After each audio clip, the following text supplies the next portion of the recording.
कहाँ तक हुआ था इलेक्ट्रोकेमिस्ट्री में, बताओ तो।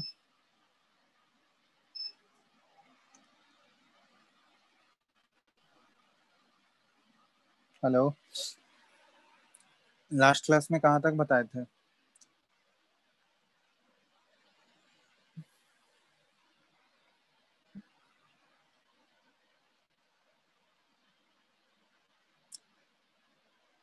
लास्ट क्लास में कहाँ तक हुआ था, बताओ कुछ।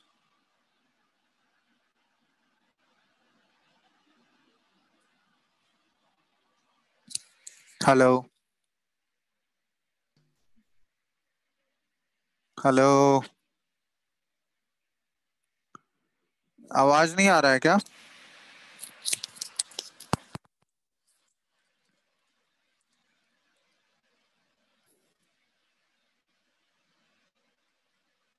हेलो।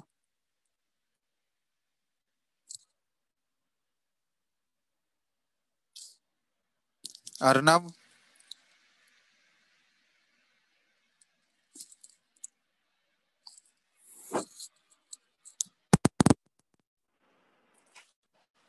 अरे, कोई बताओगे लास्ट क्लास में कहाँ तक हुआ था?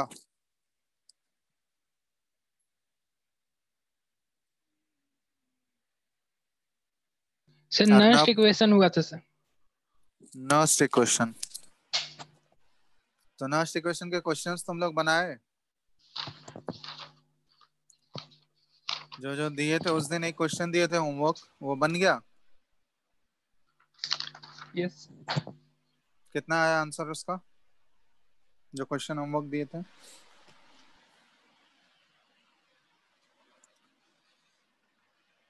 बताओ कितना आया, कोई बनाए हो?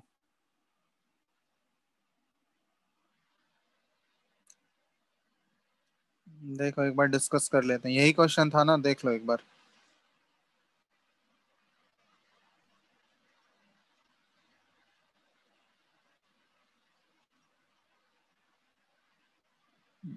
यही था ना?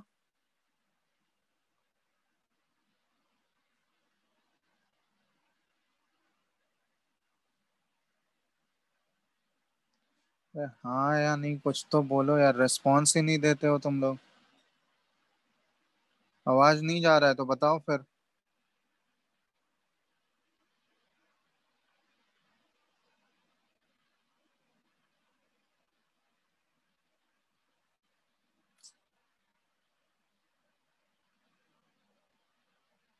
क्वेश्चन यही था।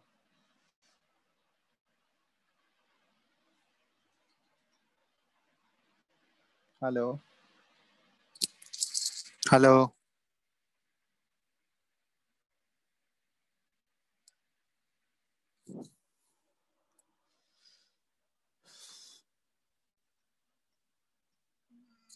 अर्नब, आवाज आ रहा है?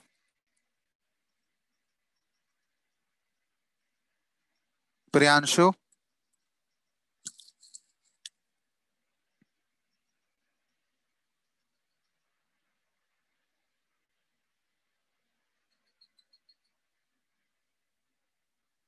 विशाल।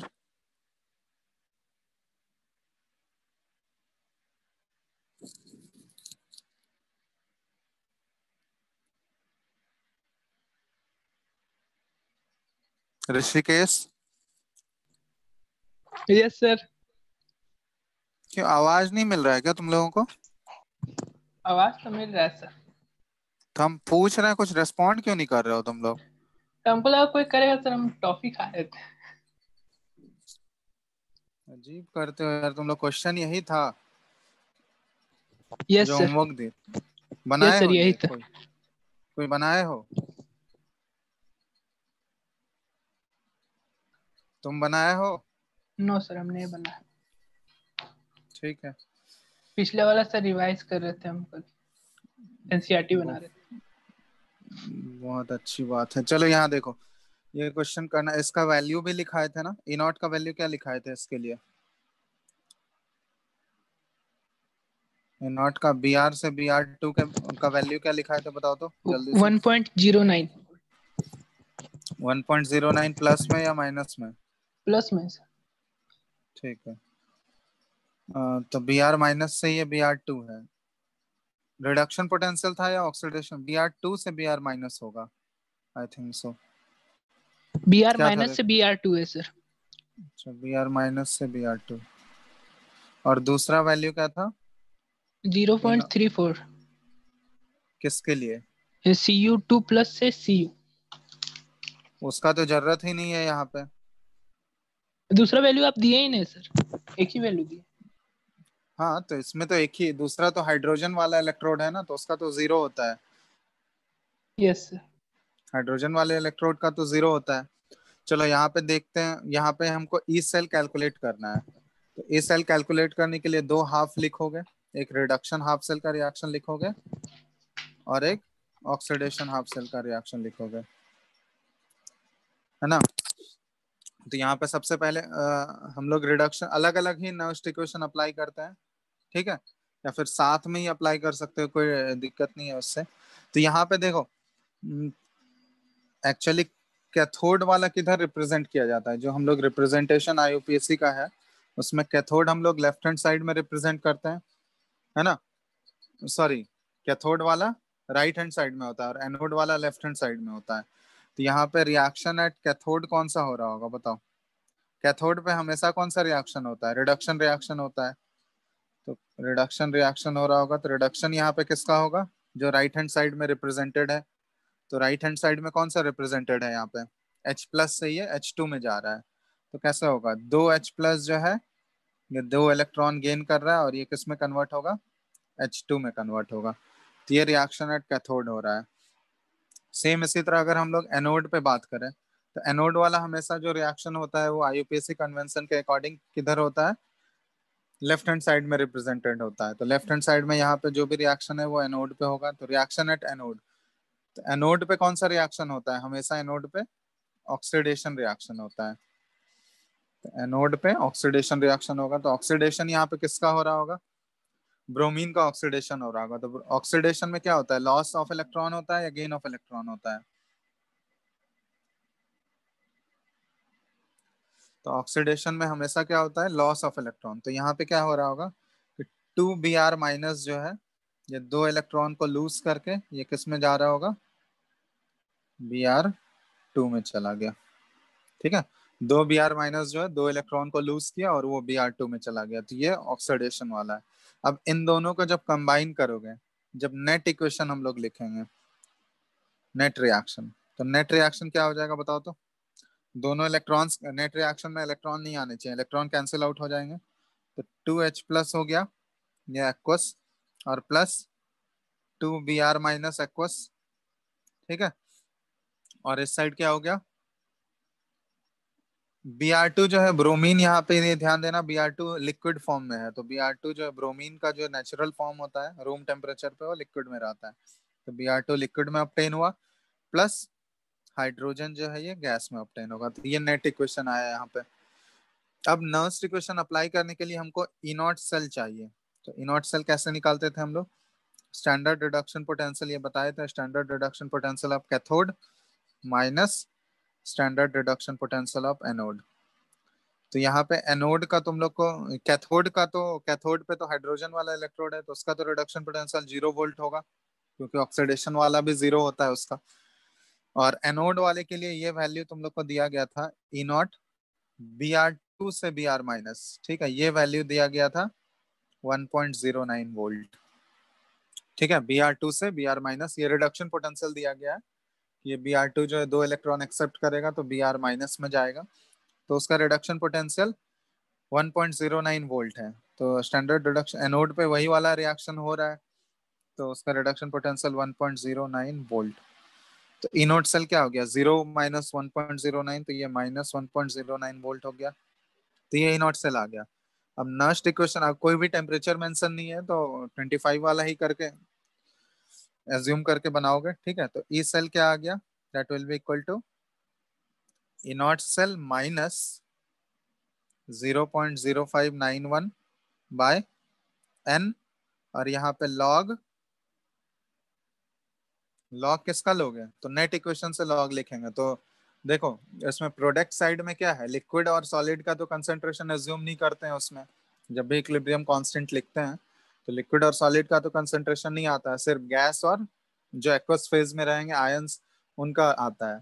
तो प्रोडक्ट साइड में एक ब्रोमीन लिक्विड है तो उसका तो कंसेंट्रेशन आएगा नहीं। हाइड्रोजन गैस है तो गैस का उसका पार्शियल प्रेशर लेना होगा, तो पार्शियल प्रेशर ऑफ हाइड्रोजन और पावर वन ही होगा बाय, नीचे क्या होगा, कंसेंट्रेशन ऑफ H प्लस इसका स्क्वायर हो जाएगा और कंसेंट्रेशन ऑफ Br माइनस इसका भी स्क्वायर हो जाएगा। ठीक है, तो अब यहाँ पे देखो ई नॉट सेल आ गया -1.09 वोल्ट और ये हो गया 0.0591 और n का वैल्यू नेट इक्वेशन में नंबर ऑफ इलेक्ट्रॉन्स 2 है तो n का वैल्यू हो गया 2 लॉग पार्शियल प्रेशर हाइड्रोजन का 1 दिया हुआ है तो 1 बार। ठीक है, तो 1 एज्यूम कर लोगे इसको। कंसेंट्रेशन ऑफ H प्लस कितना है क्वेश्चन में देखो, H प्लस का कंसेंट्रेशन दिया हुआ है 0.03, तो मतलब 0.03 का होल स्क्वायर। और Br माइनस का कंसेंट्रेशन कितना दिया हुआ है 0.01, तो 0.01 का होल स्क्वायर। तो इसको सॉल्व करना है। ठीक है, तो सॉल्व करके बताओ इसमें कितना आ रहा है, लॉग सॉल्व करो, इसको सिंप्लीफाई करके देखो क्या आ रहा है। ये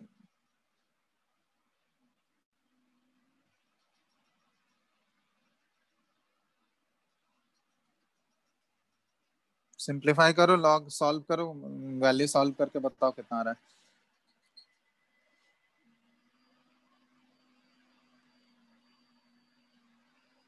आंसर बताओ जल्दी से कैलकुलेशन करके।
आया कुछ आंसर?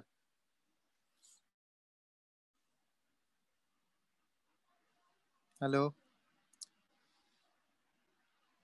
Sir wait sir. करके बताओ जल्दी।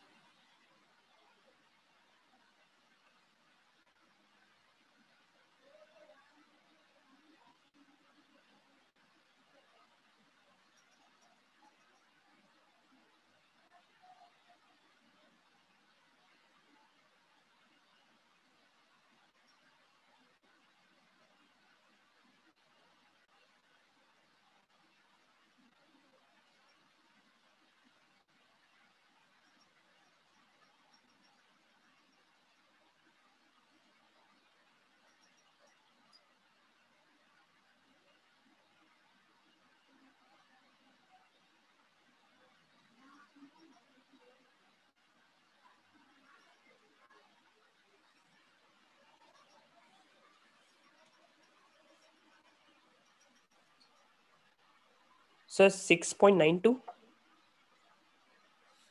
6.92? Yes sir. क्या ओवरऑल वैल्यू? हाँ टोटल। टोटल तो ई नेगेटिव होगा सर। ना। नहीं नहीं, आंसर कुछ लॉग वाला कैलकुलेशन करो अच्छे से, लॉग में सिंप्लीफाई कर लो उसको पावर के टर्म में, हो जाएगा। सर वही की है।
कर लेना, कैलकुलेशन कर लेना, ठीक है, इतना टाइम लगाओगे तब तो हो गया। सर 0.93 -0.93। -0.93 देखना होगा इसका आंसर एक्चुअली। कैलकुलेशन कर लेना, ठीक है। ये इसको लॉग के फॉर्म में सिंप्लीफाई कर लोगे, ये क्या आ जाएगा, लॉग ये 3 का स्क्वायर, 3 इंटू 10⁻², लिख लो, और ये 1 इंटू 10⁻², लिख लो। तो 3 का स्क्वायर हो सर जाएगा हाँ, सर 9 इंटू, माइनस हाँ 9.07 है। उतना ज्यादा वैल्यू नहीं आएगा यार। तो ये यही आएगा ना, देखो नीचे हम सिंप्लीफाई किए तो 10⁻², का स्क्वायर 4 हो गया, इधर भी 10⁻², 4 हो गया, 10⁻8 हो गया ऊपर, इधर नीचे, और 3 का स्क्वायर हो गया 9, यही हुआ ना। यस सर, यही हुआ। तो इसको बस सिंप्लीफाई कर लो। अब इसको रेसिप्रोकल ले लोगे तो वो माइनस आ जाएगा उतना, इसको ऊपर ले लोगे तो 1/9 का log 3 का स्क्वायर, तो वो सॉल्व कर लेना एक बार, ठीक है, जो भी आंसर आएगा उसके अकॉर्डिंग कर लेना। आंसर एक्चुअली है नहीं इसका, ठीक है, देख लेना जो भी आएगा, तो उसको सिंप्लीफाई करके लॉग सॉल्व कर लेना। log 1 से 10 तक एक्चुअली याद रखो, ये 3 log 1/9 है, तो इसको -log 9 लिखोगे, -log 9 लिख सकते हैं ना 1/9 को, तो वो, तो log 9 क्या हो जाएगा, 2 log 3 हो जाएगा, -2 log 3, तो उसका log 3 का वैल्यू पता ही है, उसके अकॉर्डिंग वहां पर पुट करके सिंप्लीफाई कर लेना, ठीक है। तो ये हो गया नोस्ट इक्वेशन। इसमें तुम लोग को एक, हाँ, इक्विलिब्रियम कांस्टेंट अगर निकालना हो तो उसके लिए तुम लोग को एक इक्वेशन बताए थे। एट इक्विलिब्रियम क्या होता है, बहुत जगह तुमसे गिब्स फ्री एनर्जी भी पूछा जाएगा, तो गिब्स फ्री एनर्जी का फॉर्मूला क्या बताए थे, डेल्टा जी नॉट का वैल्यू क्या हो जाएगा, -NF इनॉट सेल। तो पहले तुमको इनॉट सेल निकालना होगा, इनॉट सेल अगर कैलकुलेट कर लिए तो माइनस जो ओवरऑल इक्वेशन है उसमें नंबर ऑफ इलेक्ट्रॉन्स जितने इन्वॉल्व है वो n हो जाएगा। f का वैल्यू पता ही है 96500 लेते हैं हम लोग कूलम, और ई नॉट सेल जो आया उसको पुट करके डेल्टा जी नॉट निकाल सकते हो। बहुत जगह तुमसे, हाँ, के इक्विलिब्रियम का वैल्यू भी पूछेगा, तो के इक्विलिब्रियम कहाँ से निकालोगे, तो पहले यही चीज होता है क्या, delta G naught is equal to, at equilibrium ही निकालना होगा, तो -RT ln के इक्विलिब्रियम। तो यहाँ से तुम इसको रिलेट कर सकते हो, ठीक है। पहले डेल्टा जी नॉट निकाल लो, उसके बाद उससे वैल्यू इक्वेट करके, टेम्परेचर भी पता होगा तुमको, ठीक है, जिस टेम्परेचर पे बात कर रहे हैं, जैसे यहाँ पे स्टैंडर्ड टेम्परेचर लिए हैं तो 298 केल्विन लोगे, तो उसके अकॉर्डिंग यहाँ पे एंटी लॉग लेके वो निकाल सकते हो के इक्विलिब्रियम का वैल्यू, ठीक है। तो ये सब भी क्वेश्चन, मतलब यही फॉर्मूला है, इसी के बेसिस पे सारा उधर का सॉल्व हो जाएगा, नेक्स्ट इक्वेशन से रिलेटेड जो भी है।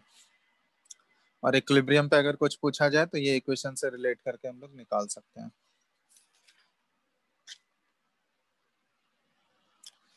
तो ये तो हो गया, हम लोग अभी जो डिस्कस कर रहे थे वो गैल्वेनिक सेल के बारे में डिस्कस कर रहे थे, ठीक है। जो भी अभी डिस्कस किए वो गैल्वेनिक सेल के बारे में था, नेक्स्ट इक्वेशन वो गैल्वेनिक सेल के कैलकुलेशन के बारे में था। अब नेक्स्ट इसका जो हम लोग देखते हैं, कुछ इंपॉर्टेंट इसके पॉइंट्स हैं, इससे रिलेटेड कुछ कुछ पॉइंट्स हैं, तो ये लिख लो, पहले नोट डाउन कर लो, सम इम्पोर्टेंट एप्लीकेशंस, कहाँ कहाँ इसको अप्लाई कर सकते हैं, ऑफ इलेक्ट्रोकेमिकल सेल्स। इसके बाद हम लोग इलेक्ट्रोलाइटिक सेल में जाएंगे, ठीक है। तो इसमें सबसे पहला जो पॉइंट है ये है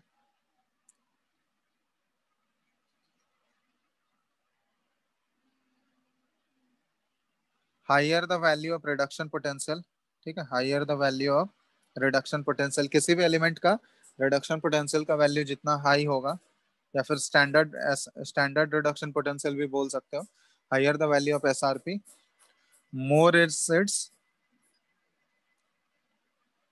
टेंडेंसी टू गेट रिड्यूस्ड, ठीक है। तो जितना ज्यादा उसका रिडक्शन पोटेंशियल होगा, उसका टेंडेंसी रिड्यूस होने का उतना ज्यादा होगा, दैट इज, हम लोग बोल सकते हैं कि अगर उसका रिड्यूस होने का टेंडेंसी ज्यादा है, इसका मतलब वो एलिमेंट जो है स्ट्रॉन्गर ऑक्सीडाइजिंग एजेंट की तरह बिहेव करेगा, दैट इज आयन और कंपाउंड और एलिमेंट विल बी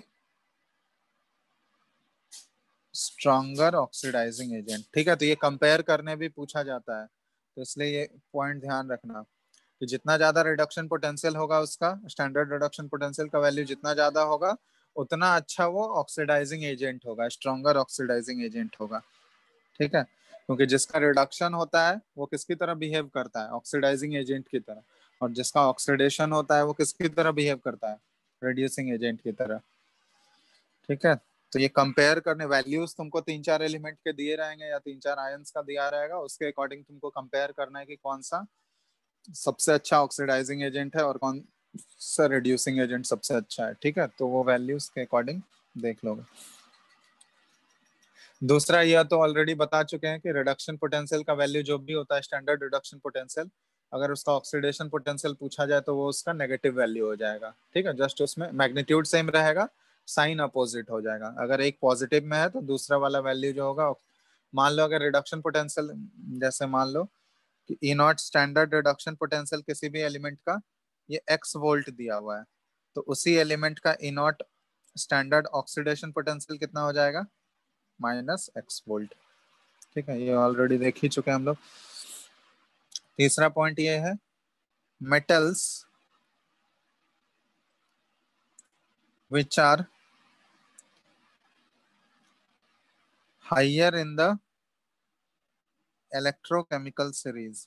एनसीईआरटी में देखना, एक टेबल टाइप का बना हुआ है। ठीक है, इलेक्ट्रोकेमिकल सीरीज का वो रिडक्शन पोटेंशियल के बेसिस पे दिया गया है। ठीक है, तो उसमें देखोगे metals which are higher in the electrochemical series can displace those metals which are lower in the electrochemical series। ठीक है, तो ये एक्चुअली जो डिस्प्लेसमेंट रिएक्शन होता है मेटल का, वो रिएक्टिविटी के ऊपर बेस्ड होता है, और रिएक्टिविटी जो होता है वो एक्चुअली इसी रिडक्शन पोटेंशियल वाले वैल्यू के ऊपर बेस्ड है। तो जो मेटल्स इलेक्ट्रोकेमिकल सीरीज में हायर मेटल्स होंगे, हायर पोजिशंस पे होंगे, वो क्या करेगा, लोअर अपने नीचे जो एलिमेंट्स होंगे ना, उसको आसानी से वो डिस्प्लेस कर देगा, उसके सॉल्ट सॉल्यूशन से वो डिस्प्लेस कर देगा। तो which are lower in the electrochemical series. ठीक है, तो ये जो मेटल का डिस्प्लेसमेंट रिएक्शन होता है वो इसी रिडक्शन पोटेंशियल या फिर ऑक्सीडेशन पोटेंशियल वाले वैल्यू के ऊपर ही बेस्ड होता है। ठीक है, फोर्थ ये है metals which are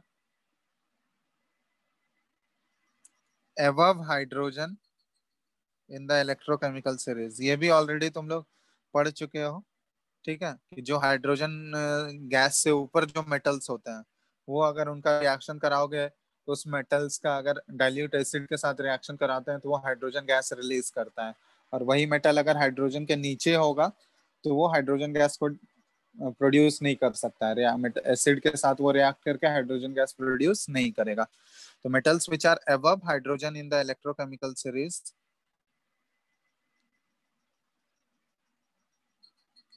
produces H2 gas on reaction with dilute acid।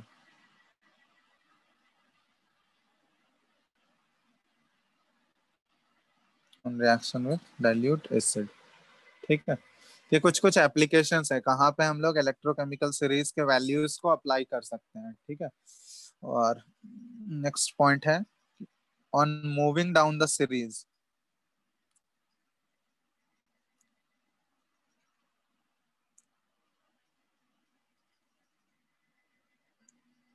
electropositive nature of element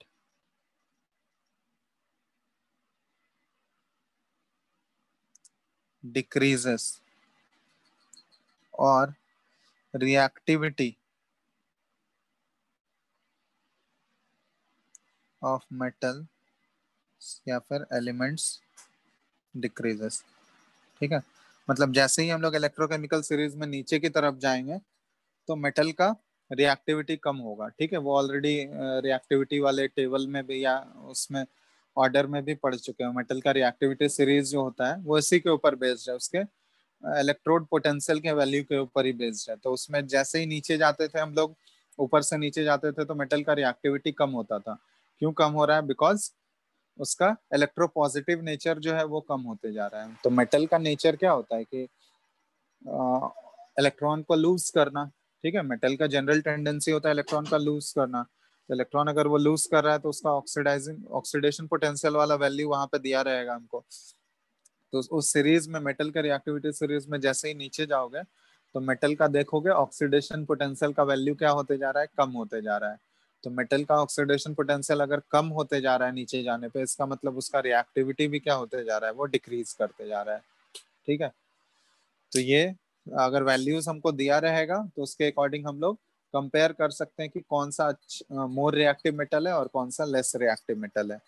तो वो मेटल्स के बेसिस, मेटल के बीच में अगर हमको कंपेयर करना है तो ऑब्वियसली उसके ऑक्सीडेशन पोटेंशियल को हम लोग देखेंगे, क्योंकि मेटल का ऑक्सीडेशन टेंडेंसी होता है इलेक्ट्रॉन को लूज करना, है ना। तो इलेक्ट्रॉन अगर लूज करेगा तो उसका ऑक्सीडेशन पोटेंशियल जितना अच्छा होगा, जितना ज्यादा होगा ऑक्सीडेशन पोटेंशियल, उतना रिएक्टिव मेटल है वो। और जितना कम ऑक्सीडेशन पोटेंशियल का वैल्यू होगा उतना लेस रिएक्टिव मेटल है, उतना रिएक्टिविटी उसका कम होगा। तो बात समझ में आया? और नॉन मेटल के केस में जस्ट अपोजिट होगा। नॉन मेटल का जनरल टेंडेंसी होता है इलेक्ट्रॉन को गेन करना, तो उसका हम लोग रिडक्शन पोटेंशियल वाले वैल्यू से कंपेयर करेंगे। तो इसमें देखोगे कि मेटल का ऑक्सीडेशन पोटेंशियल का वैल्यू वो तो ज्यादा होगा, बट रिडक्शन पोटेंशियल का वैल्यू जो होगा मेटल का वो कम होगा। और नॉन मेटल में क्या होगा? नॉन मेटल का रिडक्शन पोटेंशियल का वैल्यू ज्यादा होगा और ऑक्सीडेशन पोटेंशियल का वैल्यू नॉन मेटल का कम होगा। ठीक है, तो इसके बेसिस पे हम लोग डिस्टिंग्विश भी कर सकते हैं, या फिर हम लोग एक अरेंज भी कर सकते हैं मेटल्स को रिएक्टिविटी के ऑर्डर पे। ठीक है, तो ये सारे एप्लीकेशंस हो गए कि कहाँ पे हम लोग ये इलेक्ट्रोड पोटेंशियल के वैल्यू को कहाँ पे अप्लाई कर सकते हैं हम लोग। ठीक है, तो इसके बेसिस पे क्वेश्चंस भी रहते हैं। ठीक है, बुकलेट में देखना या प्रीवियस ईयर में क्वेश्चंस आया हुआ है कि उसमें 3-4 आयंस के तुमको इलेक्ट्रोड पोटेंशियल के वैल्यूज दे दिए गए हैं और उनमें पूछा है कि कौन सबसे बेस्ट ऑक्सीडाइजिंग एजेंट होगा या कौन सबसे बेस्ट रिड्यूसिंग एजेंट होगा। ठीक है, तो उसके वैल्यूज के ऊपर हम लोग कंपेयर करते हैं। तो यहाँ पे ये गैल्वेनिक सेल वाला पार्ट कंप्लीट हो गया है। तो नेक्स्ट, इलेक्ट्रोकेमिकल सेल दो टाइप्स के होते हैं। एक हो गया गैल्वेनिक सेल, जिसमें हम लोग देखे कि वो क्या कर रहा था। गैल्वेनिक सेल केमिकल एनर्जी को इलेक्ट्रिकल एनर्जी में कन्वर्ट कर रहा था। अब सेकंड टाइप ऑफ सेल जो हम लोग देखेंगे वो है इलेक्ट्रोलाइटिक सेल। तो इलेक्ट्रोलाइटिक सेल एक्चुअली करता क्या है? ये इलेक्ट्रिकल एनर्जी को केमिकल एनर्जी में बदलेगा। ठीक है, तो यहाँ पे क्या करते हैं हम लोग कि by supplying electric current, electrolytic cell में होता क्या है? By supplying electric current in non-spontaneous process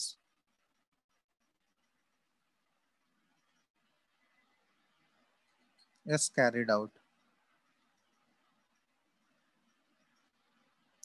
और इसी नॉन स्पॉन्टेन मतलब जब तक इलेक्ट्रिसिटी तुम उसमें सप्लाई नहीं करोगे तब तक वो अपने आप रिएक्शन नहीं होगा। ठीक है, तो इलेक्ट्रिक करंट पास करके उस नॉन स्पॉन्टेनियस को स्पॉन्टेनियस बनाया जाता है। तो इसी प्रोसेस को बोलते हैं हम लोग electrolysis.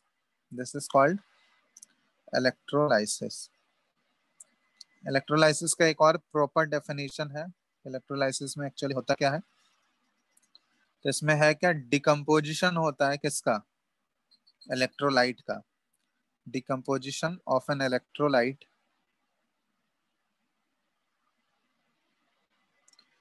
into its constituent ions या फिर constituent elements by passing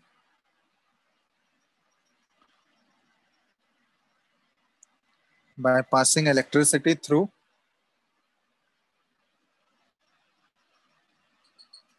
molten or aqueous state of electrolyte। ठीक है, तो ये हो गया। तो इस प्रोसेस को हम लोग इलेक्ट्रोलाइसिस बोलते हैं। मतलब किसी भी इलेक्ट्रोलाइट का डिकम्पोजिशन इलेक्ट्रिक करंट पास करके डिकम्पोजिशन कराया जाता है, ठीक है। तो उसके कॉन्स्टिट्यूएंट एलिमेंट्स, मतलब इलेक्ट्रोलाइट जो है वो जिस जिस भी एलिमेंट से मिलकर बना हुआ है, कॉन्स्टिट्यूएंट एलिमेंट्स, उनमें उनको सेपरेट किया जाता है। और हमेशा इलेक्ट्रोलाइट का तुमको आइदर मोल्टन फेज यूज करना होगा या फिर एक्वस फेज यूज करना होगा, क्योंकि इलेक्ट्रोलाइट एक आयनिक कंपाउंड ही लोगे कोई भी, और आयनिक कंपाउंड अगर सॉलिड फेज में ले लोगे तो वो इलेक्ट्रिसिटी पास नहीं कर पाएगा। इसलिए हमेशा हम लोग इलेक्ट्रोलाइट जो सेलेक्ट करते हैं वो आइदर मोल्टन फेज में होगा या फिर एक्वस फेज में होगा। तो वही डिकम्पोजिशन, इलेक्ट्रिक करंट पास करके इलेक्ट्रोलाइट का जो डिकम्पोजिशन कराया जाता है उसी प्रोसेस को बोला जाता है इलेक्ट्रोलाइसिस। और इसमें जो है, जैसे हम लोग गैल्वेनिक सेल में देख रहे थे, अलग अलग चैम्बर था, कैथोडिक कंपार्टमेंट अलग था, एनोडिक कंपार्टमेंट अलग था। अब दोनों को बीच में, दोनों को कनेक्ट इंटरनली कौन कर रहा था? एक्सटर्नल वायर से तो कनेक्टेड ही थे, लेकिन इंटरनल सर्किट कौन कंप्लीट कर रहा था? एक सॉल्ट ब्रिज यूज किया जा रहा था। तो वहां पे अलग अलग कंपार्टमेंट बना हुआ था, अलग अलग हाफ सेल बने हुए थे। इलेक्ट्रोलाइसिस में वैसा कुछ नहीं है, एक एक ही कंपार्टमेंट होगा, एक ही इलेक्ट्रोलाइटिक सेल होगा, उसी में कैथोड और एनोड दोनों प्रेजेंट होंगे, ठीक है। तो कुछ इस टाइप का कंस्ट्रक्शन होता है इलेक्ट्रोलाइटिक सेल का,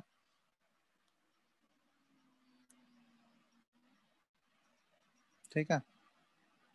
तो ये देखो, एक दो रॉड यहाँ पे प्लेस करते हैं, दो मेटालिक रॉड, एक कैथोड होता है, दूसरा एनोड होता है।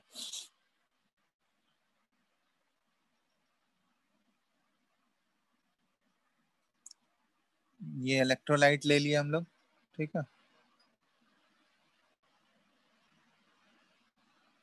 और इसको यहाँ पे इलेक्ट्रिसिटी बैटरी से कनेक्ट कर दिया गया है।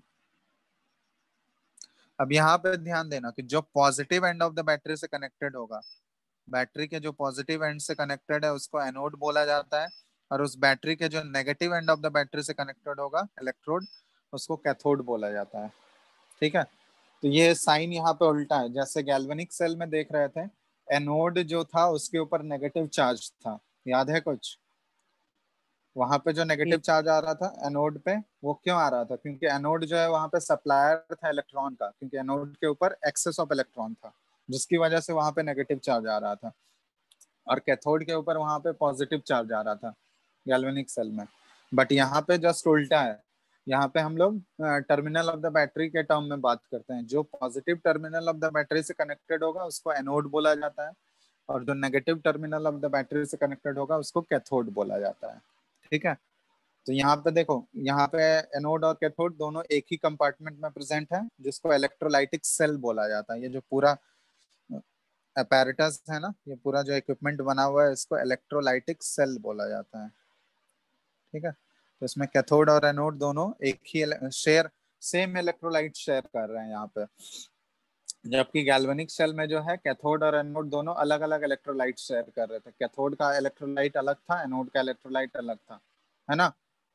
यहाँ पे cathode and anode share the same electrolyte. ये सब डिफरेंस भी पूछा जाता है कि गैल्वेनिक सेल और इलेक्ट्रोलाइटिक सेल में क्या डिफरेंस है, ठीक है। तो ये सब पॉइंट ध्यान रखना, शेयर द सेम इलेक्ट्रोलाइट।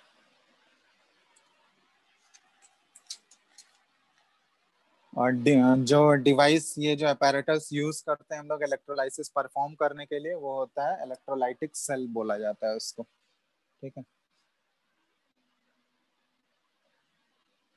अब यहाँ पे इलेक्ट्रोलाइसिस में क्या क्या प्रोडक्ट ऑब्टेन होगा, ठीक है। कॉन्स्टिट्यूएंट एलिमेंट्स में तो ब्रेक होगा, बट वो सिर्फ बहुत सारे फैक्टर्स पे भी डिपेंड करता है वो, ठीक है। तो वो चीज इंपॉर्टेंट है। तो यहाँ पे लिख रहे हैं कि the product of the electrolysis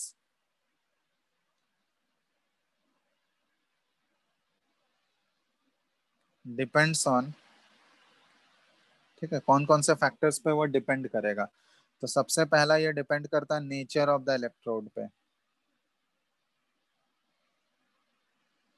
ठीक है। नेचर ऑफ द इलेक्ट्रोड पे डिपेंड करता है कि इलेक्ट्रोड कैसा है, क्योंकि दो टाइप के इलेक्ट्रोड होते हैं। एक इलेक्ट्रोड होता है जो कि रिएक्शन में पार्टिसिपेट करता है, ठीक है, और दूसरा इलेक्ट्रोड होता है जो इनर्ट इलेक्ट्रोड होता है, जो कि रिएक्शन में इन्वॉल्व नहीं होगा। तो दो टाइप के इलेक्ट्रोड होते हैं, एक रिएक्टिव इलेक्ट्रोड होता है जो कि रिएक्शन में पार्टिसिपेट करेगा, और दूसरा होता है इनर्ट इलेक्ट्रोड होता है, जो कि रिएक्शन में इंटरफेयर नहीं करता है। तो वो उस पर डिपेंड करेगा, क्योंकि अगर इलेक्ट्रो इलेक्ट्रोलाइटिक रिएक्शन में अगर इलेक्ट्रोड का इन्वॉल्वमेंट हो रहा है, अगर वो इन्वॉल्व हो रहा है इलेक्ट्रोलाइटिक रिएक्शन में, इसका मतलब वहां पे प्रोडक्ट चेंज हो जाएगा। ठीक है, तो दोनों में प्रोडक्ट का वेरिएशन आ जाएगा। अगर इलेक्ट्रोड पार्टिसिपेट कर रहा है रिएक्शन में तो प्रोडक्ट हो सकता है कि डिफरेंट हो जाए, और जिसके मुकाबले किसके कंपैरिजन में हम लोग बात कर रहे हैं, जहाँ पे इलेक्ट्रोड पार्टिसिपेट नहीं कर रहा होगा, जहाँ पे इनर्ट इलेक्ट्रोड यूज करोगे वहां पे प्रोडक्ट डिफरेंट आएगा, और जहाँ पे रिएक्टिव वाला इलेक्ट्रोड यूज करोगे तो वहां पे प्रोडक्ट जो है वो डिफरेंट आएगा। ठीक है, तो ये पहला तो हो गया नेचर ऑफ द इलेक्ट्रोड। तो यहाँ पे हम लोग बात करते हैं अटैकेबल और नॉन अटैकेबल। मतलब अटैकेबल का मतलब क्या हो गया कि वो रिएक्शन में पार्टिसिपेट कर रहा है, उसको अटैकेबल बोलते हैं हम लोग। और अगर वो रिएक्शन में पार्टिसिपेट नहीं कर रहा होगा तो उसको नॉन अटैकेबल बोलते हैं, या फिर इनर्ट बोलते हैं इसको। ठीक है, तो नेचर ऑफ द इलेक्ट्रोड हो गया। दूसरा हो गया nature of the electrolyte. Nature of the electrolyte पे भी डिपेंड करेगा कि इलेक्ट्रोलाइट कौन सा लिए हो। इलेक्ट्रोलाइट आइदर मॉल्टन फॉर्म में लिए हो या फिर इलेक्ट्रोलाइट एक्वस फेज में लिए हो, दोनों के केस में प्रोडक्ट डिफरेंट होगा, हम लोग देखेंगे एग्जांपल। ठीक है, तो नेचर ऑफ द इलेक्ट्रोलाइट हो गया। तीसरा होता है concentration of the electrolyte. Electrolyte के कॉन्सेंट्रेशन पे भी प्रोडक्ट्स डिपेंड करता है, concentration of the electrolyte. Third factor ये हो गया। और फोर्थ जो है ये है charge density flowing through the electrodes.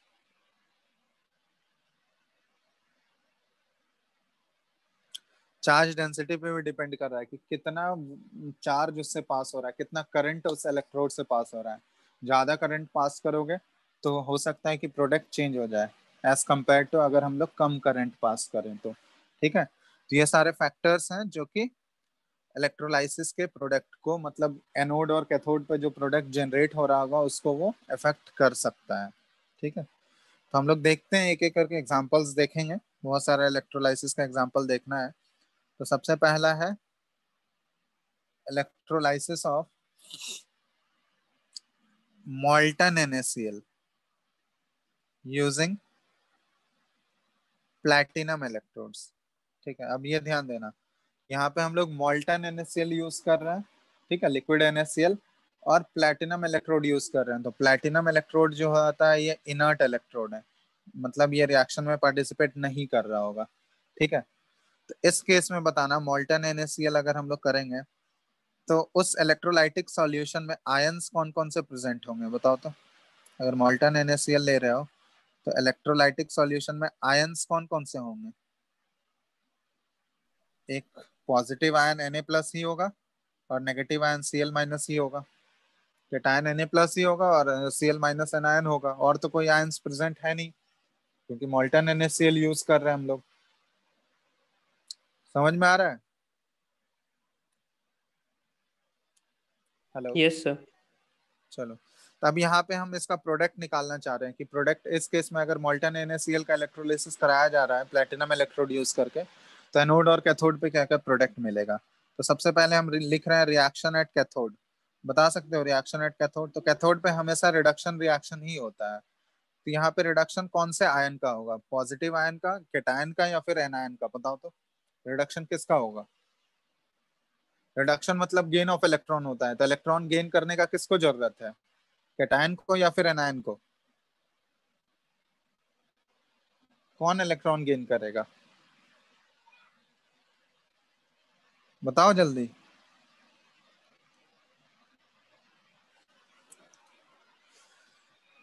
अरे रेस्पॉन्ड करो, इलेक्ट्रॉन कौन गेन करेगा, कैटायन या फिर एनायन?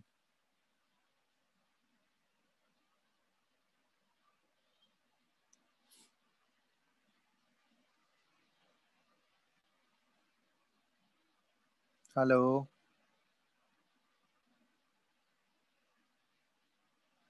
हेलो,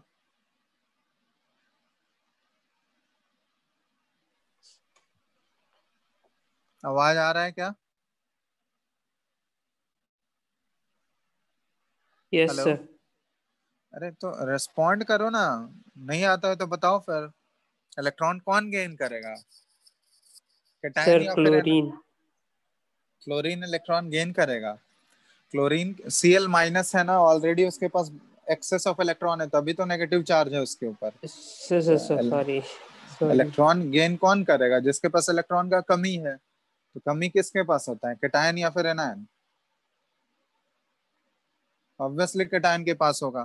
तो Na आयन। प्लस, तो Na प्लस ये जो है इलेक्ट्रॉन का जरूरत होगा इसको। Na प्लस जो है एक इलेक्ट्रॉन गेन करके ये किस में कन्वर्ट हो जाएगा, Na सॉलिड में कन्वर्ट हो जाएगा। तो ये Na हो गया। तो रिएक्शन एट कैथोड ये हो गया। रिएक्शन एट एनोड क्या होगा, एनोड पे ऑक्सीडेशन होता है, मतलब ऑक्सीडेशन मतलब क्या हुआ, लॉस ऑफ इलेक्ट्रॉन। तो इलेक्ट्रॉन लूज करने का जरूरत किसको होगा, जिसके पास ज्यादा इलेक्ट्रॉन होगा। तो ज्यादा इलेक्ट्रॉन यहाँ पे Cl के पास है, तो Cl जो है ये एक इलेक्ट्रॉन लूज कर जाएगा, एक इलेक्ट्रॉन लूज कर गया, और ये Cl में कन्वर्ट हो गया, न्यूट्रल Cl में। अब यहाँ पे एक्चुअली Cl के फॉर्म में तो नहीं होता है, Cl2 के फॉर्म में निकलता है। तो Cl2 निकलने के लिए क्या होगा, दो क्लोरीन जो है ये दो इलेक्ट्रॉन लूज किया और Cl2 गैस के फॉर्म में निकला, और यहाँ पे Na सॉलिड के फॉर्म में। तब जब नेट रिएक्शन लिखोगे तो नेट रिएक्शन में तो इलेक्ट्रॉन्स कैंसिल आउट हो जाने चाहिए। तो इस ऊपर वाले इक्वेशन को 2 से मल्टीप्लाई कर देंगे।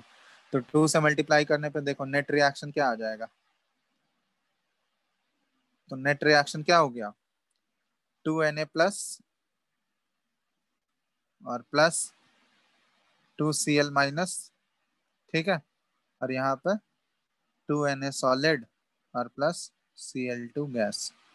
तो यहाँ पे अगर तुमसे पूछा जाए कि कैथोड पे कौन सा प्रोडक्ट मिला हमको, तो कैथोड पे सोडियम मेटल डिपॉजिट हो रहा है जाके, और एनोड पे क्लोरीन गैस इवॉल्व होगा यहाँ पे। तो प्रोडक्ट्स भी पूछा जाता है, तो ऐसे तुमको पूरा लिख के बताना होगा, ठीक है। तो यहाँ पे एनोड पे क्लोरीन गैस इवॉल्व होगा और कैथोड पे सोडियम मेटल जाके डिपॉजिट हो जाएगा।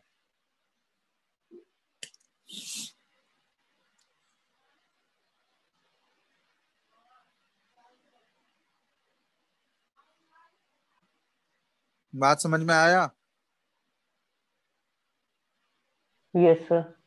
चलो, तो सेम यही इसी तरह करके बताओ तो। इलेक्ट्रोलिसिस करना है, electrolysis of molten PbBr2 lead bromide using platinum electrodes। चलो करके बताओ तो। जैसे ऊपर वाला किया सेम वैसे ही लिखो, रिएक्शन एट कैथोड एनोड और नेट रिएक्शन लिख के बताओ कि एनोड और कैथोड पे क्या प्रोडक्ट मिलेगा।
सर कैथोड में पीबी और एनोड में Br2। हाँ, कैथोड में सेम ऐसा ही होगा, यहाँ पे भी कोई डिफरेंस नहीं होगा, क्योंकि हम लोग इनर्ट इलेक्ट्रोड ही यूज कर रहे हैं और मॉल्टन PbBr2 ही है, ठीक है। तो यहाँ पे लिख दे रहे हैं, ठीक है, जस्ट देख लो तुम लोग। रिएक्शन एट कैथोड क्या हो जाएगा, Pb2 प्लस और ये Br माइनस, यही दो है। Pb2 प्लस कैटायन है और Br माइनस एनायन है। तो Pb2+ जो है ये 2 इलेक्ट्रॉन एक्सेप्ट कर लेगा और ये Pb सॉलिड में कन्वर्ट हो जाएगा। तो कैथोड पे तो यही मिलेगा। और एनोड पे क्या होगा? एनोड पे जो है 2Br- जो है 2 इलेक्ट्रॉन लूज करेगा और ये Br2 में कन्वर्ट हो जाएगा। ठीक है, Br2 ब्रोमीन लिक्विड में रहता है, तो ब्रोमीन वेपर के फॉर्म में भी निकल सकता है, ऐसे लिक्विड के फॉर्म में भी, या वेपर ही एज्यूम कर लो कि वो वेपर के फॉर्म में वहां से इवॉल्व हो रहा होगा। ठीक है, तो ये हो गया दूसरा इलेक्ट्रोलाइसिस ऑफ मोल्टन। अब यहाँ पे देखो, अब हम लोग अब कुछ इसमें चेंज करेंगे, क्योंकि अभी मोल्टन यूज कर रहे थे, अब एक्वस अगर यूज करेंगे तो फिर क्या डिफरेंस आएगा। ठीक है, तो उससे पहले एक पॉइंट नोट करो यहाँ पे, ये इंपॉर्टेंट है, ये याद रखना है, क्योंकि सबका इलेक्ट्रोड पोटेंशियल का वैल्यू तो याद नहीं रख सकते हम लोग। ठीक है, क्योंकि एक्वस अगर यूज करोगे, मान लो अभी हम लोग मोल्टन यूज कर रहे थे, जैसे मोल्टन NaCl लिए थे, तो मोल्टन NaCl में तो केटायन सिर्फ एक ही था, Na+ और एनायन Cl- था।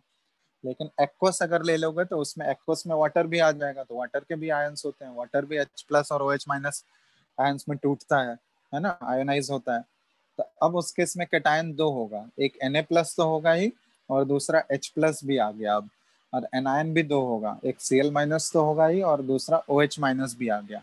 तो अब वहां पे दोनों में कंपटीशन होगा, क्योंकि दोनों तो जाके कैथोड पे रिड्यूस नहीं हो सकता है ना, या फिर एनोड पे ऑक्सीडाइज नहीं हो सकता है दोनों जाके, उन दोनों में से कोई एक ही ऑक्सीडाइज होगा या फिर रिड्यूस होगा।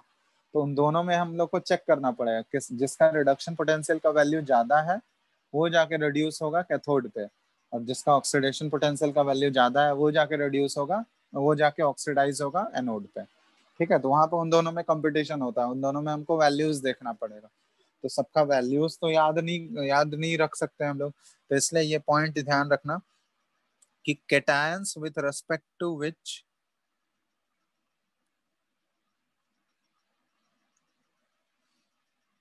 Water is reduced. ठीक है, मतलब अगर ये सारे केटायंस जो अभी लिस्ट लिखाई है, अगर वो सारा केटायंस प्रेजेंट होगा और उसमें वाटर का H+ प्रेजेंट होगा, तो उसके रेस्पेक्ट में वाटर के H+ को जाके रिड्यूस करोगे, वो सारे केटायंस वहां पे रिड्यूस नहीं होंगे, क्योंकि वाटर का H+ का जो रिडक्शन पोटेंशियल है वो इन सभी केटायंस से ज्यादा होगा। तो अगर ये सारे केटायंस प्रेजेंट होंगे, Na+ हो गया, K+ हो गया, Li+ हो गया, Rb+ हो गया, Ca2+ हो गया, Mg2+ हो गया, अगर ये सारे कैटायंस प्रेजेंट है, अल्कली मेटल वाले कैटायंस या अल्कलाइन अर्थ मेटल वाले, तो इन सब कैटायंस के साथ मान लो अगर एक्वस सॉल्यूशन इनका लोगे तो वाटर का H+ प्रेजेंट होगा ही, तो इनके रेस्पेक्ट में वाटर को जाके रिड्यूस कराओगे। ठीक है, वाटर का H+ जो है वो रिड्यूस होगा जाके, ये सारे कैटायंस रिड्यूस नहीं होंगे, क्योंकि वाटर का रिडक्शन पोटेंशियल जो है इन कैटायंस के रिडक्शन पोटेंशियल से ज्यादा होता है। तो ये तो हो गया रिडक्शन पोटेंशियल की बात। दूसरा ये है anions with respect to which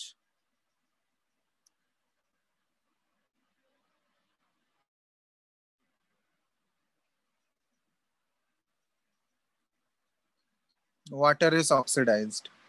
तो कौन कौन से अनायंस हैं जिसके रेस्पेक्ट में वाटर को ऑक्सीडाइज कराना है?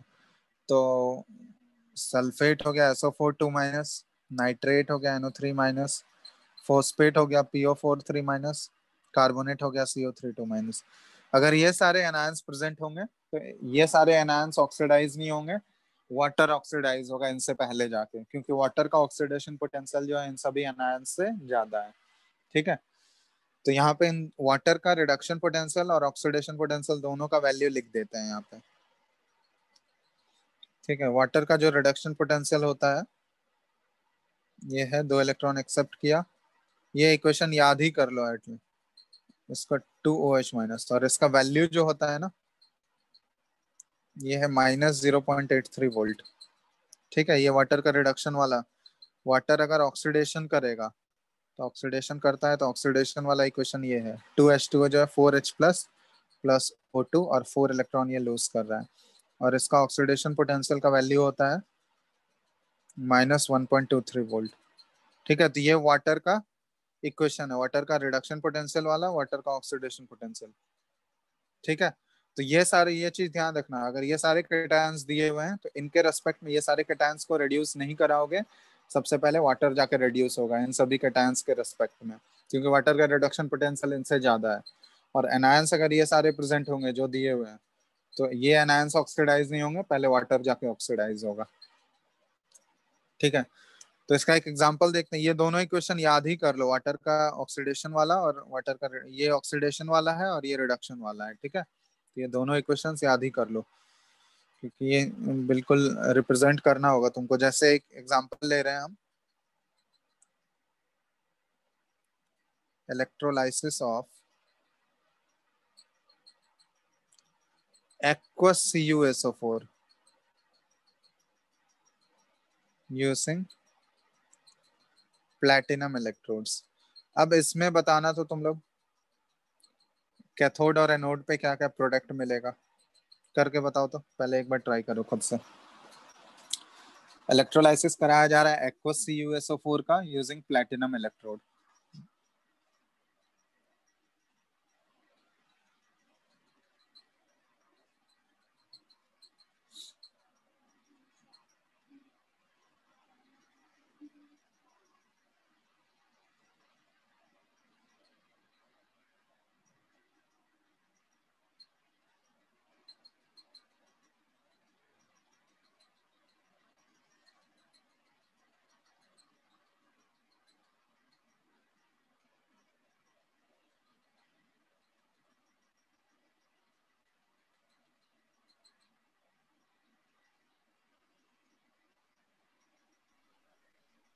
सर कैथोड में Cu क्या कहते हैं, कॉपर कॉपर डिपॉजिट होगा, और एनोड में हाइड्रोजन गैस। एनोड में हाइड्रोजन गैस, नहीं, ऑक्सीजन ऑक्स ऑक्सीजन। हाँ, ऑक्सीजन गैस। ठीक है, तो यहाँ कैथोड में कॉपर होगा, कॉपर डिपॉजिट होगा जाकर, रिएक्शन एट कैथोड क्या होगा। तो यहाँ पे देखो, ऑब्वियसली दो आयंस प्रेजेंट होंगे, कैटायंस दो होंगे। कौन कौन सा कैटायन आएगा यहाँ पे, एक्वस लिए हैं तो एक Cu2+ होगा और वाटर होगा एक। ठीक है, वाटर का H+ होगा, तो वाटर ही एज्यूम कर रहे हैं, वाटर का H+। तो यहाँ पे एक्चुअली क्या है कि जो कैटायंस ऊपर लिखा है उसके रेस्पेक्ट में वाटर रिड्यूस होता है, उसमें तो Cu2+ तो नहीं लिखा है क्या। Cu2+ नहीं है, क्योंकि Cu2+ का जो रिडक्शन पोटेंशियल है वो वाटर से ज्यादा होता है। तो ऑब्वियसली इन दोनों में अगर कंपटीशन होगा तो जिसका रिडक्शन पोटेंशियल ज्यादा होगा वही रिड्यूस होगा। तो रिडक्शन पोटेंशियल यहाँ पे Cu2+ का ज्यादा होता है, तो Cu2+ जो है ये 2 इलेक्ट्रॉन गेन कर लिया और ये कॉपर के फॉर्म में जाकर डिपॉजिट हो गया।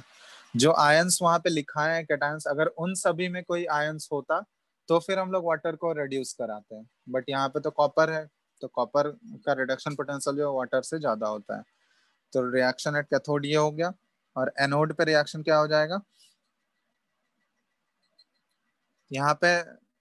हाँ, आयन कौन सा दिया हुआ है, सल्फेट आयन। अब सल्फेट आयन ऑलरेडी लिस्ट में लिखाया गया है तुम लोगों को, क्योंकि सल्फेट आयन का जो ऑक्सीडेशन पोटेंशियल है वो वाटर से कम होता है, तो पहले वाटर जाके ऑक्सीडाइज होगा।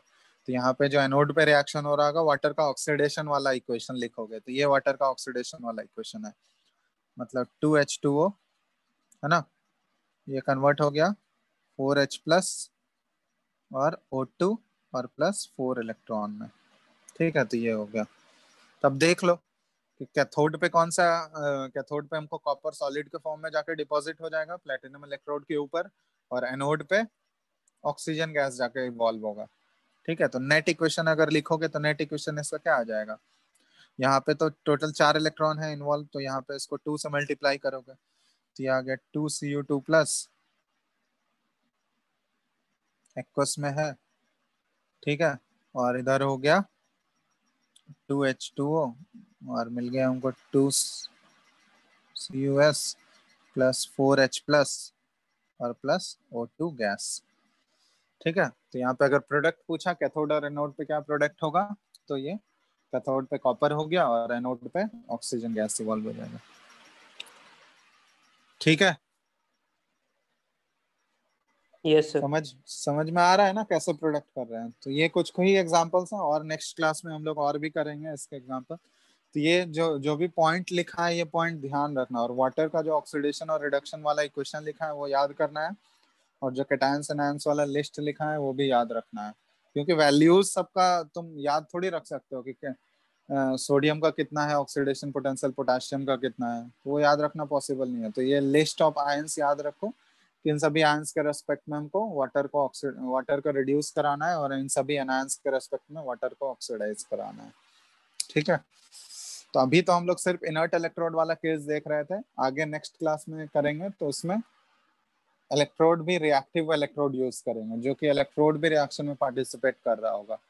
ठीक है, तो वो वाला भी एग्जांपल देखेंगे हम लोग। तो इसमें ये इलेक्ट्रोलाइटिक सेल में ये वाले पोर्शन में तो कोई न्यूमेरिकल है नहीं, इसमें तो बस प्रोडक्ट ही प्रिडिक्ट करना है तुमको। इसका दूसरा जो पार्ट होता है क्वांटिटेटिव पार्ट, तो उसमें आएगा फैराडेज लॉ आएगा, तो वहां पे न्यूमेरिकल्स मिलेंगे। तो फैराडे का 2 लॉ पढ़ना है, फैराडेज लॉ ऑफ इलेक्ट्रोलाइसिस में। ठीक है, तो 2 लॉ होता है उससे हम लोग न्यूमेरिकल्स उसके बेसिस पे सॉल्व करेंगे हम लोग। तो वो नेक्स्ट क्लास में बताएंगे, फैराडेज का लॉ भी बताएंगे और कुछ एग्जांपल्स 1-2 और भी करेंगे इलेक्ट्रोलाइसिस के। ठीक है, यस सर। इसमें कोई डाउट? हाँ बोलो। सर इलेक्ट्रोलाइसिस का बुकलेट पार्ट 12 पास आउट में भेज दीजिएगा ना। मिला नहीं है क्या? नहीं, नहीं मिला। बाकी 12th वाले बैच में मिल गया है? हेलो,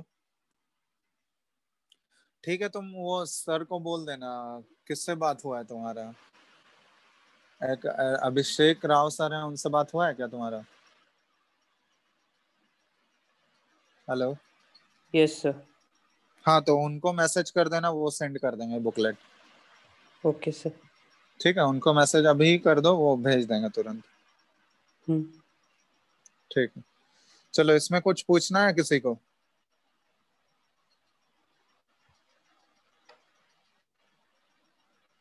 चलो फिर तो आगे नेक्स्ट क्लास में करते हैं आगे। ठीक है, चलो।